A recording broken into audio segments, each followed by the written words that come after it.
Quando a gente fala, por exemplo, de um comportamento adicto, de uma pessoa viciada, né, uma pessoa dependente química, ela é uma pessoa, se você pegar um estudo de ressonância magnética funcional ou PET scan e olhar o cérebro de um usuário de cocaína enquanto você injeta cocaína nele, você vai ver que a ligação da dopamina com o receptor de dopamina é mais baixa que o cérebro de uma pessoa saudável. Ou seja, ocorre um down-regulation. O que é down-regulation?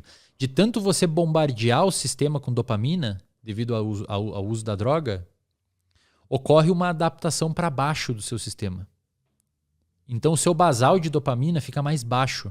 Entendi. É por isso que você sempre precisa ficar buscando aquilo. Por quê? Porque o seu basal está cada vez mais baixo e você tenta desesperadamente aumentar a sua dopamina com a droga, só que ele cai ainda mais. O nosso corpo ele se regula muito assim. Se você come muito açúcar, o seu pâncreas vai liberar muita insulina. E conforme você vai liberando bombas e bombas de insulina, a sua célula começa a criar uma situação chamada de resistência à ação da insulina. E a resistência à ação da insulina é mais ou menos por isso. O receptor de insulina sai da célula e você começa a não ter a ligação de insulina e não ter a entrada de glicose na célula. Eventualmente você desenvolve diabetes. A droga no cérebro faz mais ou menos a mesma coisa, Lutz. Ou qualquer outra coisa que, Aí que tá. Transforma a pessoa em uma viciada. Isso que é louco. O que acontece? Obviamente, eu tenho que fazer essas ressalvas pra galera não me xingar depois, mas obviamente você usar cocaína é diferente de você comer um bolo, comer chocolate. Óbvio, pessoal, óbvio isso. Ninguém aqui tá falando que pessoas que comem açúcar são viciadas em drogas. Não.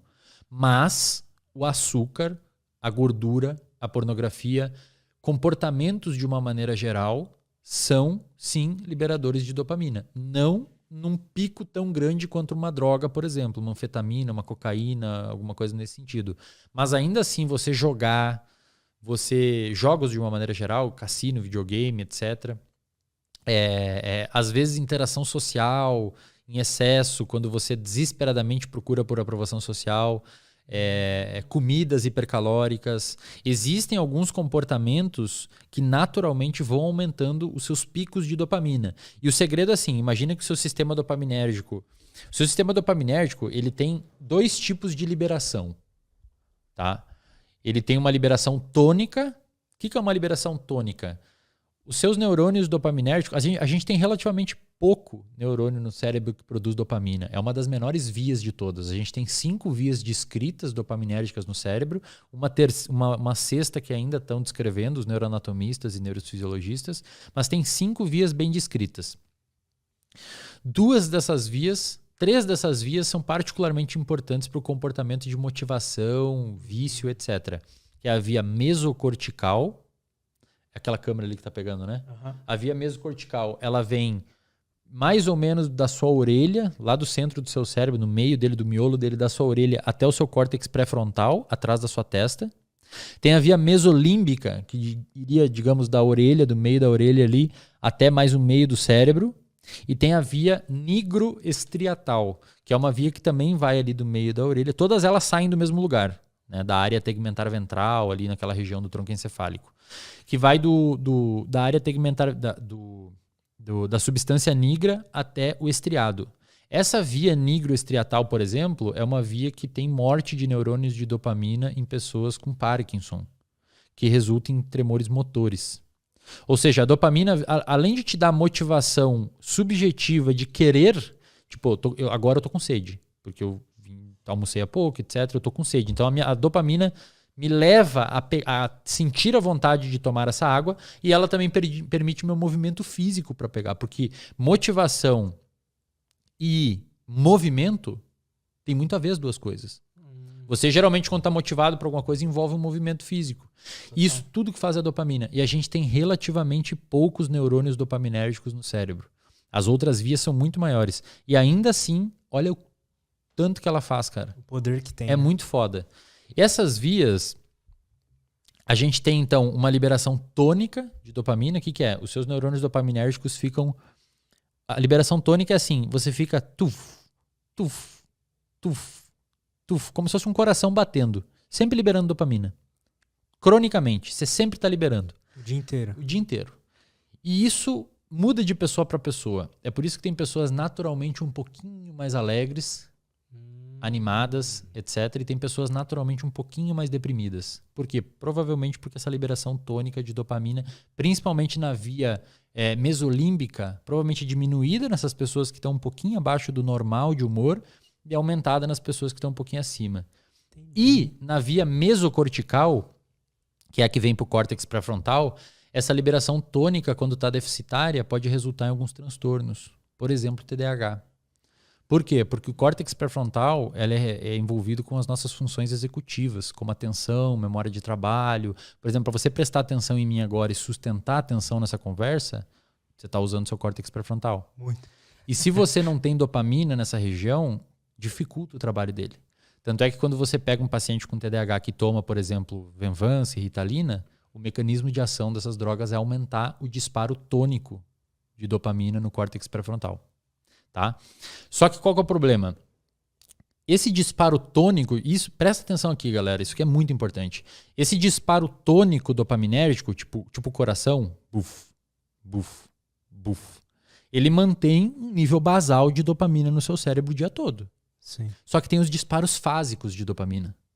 Ou seja, buf, buf. O tônico mantém e tem os fásicos. Esses fásicos só acontecem quando? Quando você faz sexo, quando você precisa de comida, quando precisa de água, quando precisa de abrigo, quando você fugir de perigo, quando você joga videogame, quando você bebe álcool, quando você fuma cigarro, quando você vê pornografia, quando você toma muita bebida rica em açúcar, quando você come comida hipercalórica. Isso são disparos fásicos. Qual que é o problema? Quanto mais você der disparos fásicos dopaminérgicos, mais o seu sistema se downregula, vai para baixo, e aquele disparo tônico começa a ficar... Entendi. Então, foda, se você mano. tem só prazer, só prazer, só prazer, só prazer na sua vida, na ausência dos disparos fásicos, a sua dopamina é muito baixinha. E isso pode eventualmente resultar em anedonia. E é muito comum na clínica isso, Lutz. O paciente vem falando assim, putz, doutor, eu não sei nada, eu não consigo, eu não sinto mais prazer, eu não sinto mais isso, eu não sinto mais aquilo. Aí você vai ver a pessoa é estável financeiramente, muito bom na carreira dela, já está quase independente do ponto de vista financeiro, mas nada faz a pessoa feliz. Aí você vai ver a vida dela, a pessoa opera só na dopamina fásica. Sai com os amigos segunda para jogar boliche e bebe. Sai com os amigos ali jogar tênis, no dia faz um churrasco.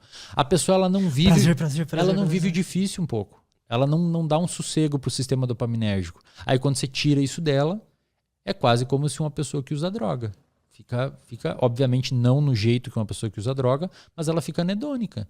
Então, uma viagem com a família pro interior, num sítio que não tem álcool, não tem nada, perde o sentido. Por quê? Porque o cérebro dela gosta muito de dopamina. Ficou muito exigente. Desenvolveu tolerância. O contrário disso, então uma pessoa que escolhe sofrer mais, ajuda a manter esse basal um pouco mais alto também ou não? Ajuda, não necessariamente o basal um pouco mais alto, mas ajuda a pessoa a ser mais capaz de sentir muito prazer quando é submetido a alguma coisa simples. E cara, isso acontece, obviamente a gente está falando de extremos aqui, mas o nosso sistema dopaminérgico ele é mais ou menos assim, ele não foi feito para você ficar bombardeando ele de dopamina sempre. Não pode, porque se você ficar bombardeando ele com dopamina sempre, vai ocorrer esse downregulation dos disparos tônicos e você eventualmente vai ter mais dificuldade de alcançar o prazer com coisas simples. Então, qual que seria o grande segredo? O que a gente chama de reforços intermitentes. Ou seja, você não precisa ficar sem os disparos fásicos dopaminérgicos. Só faz isso com espaços de tempo.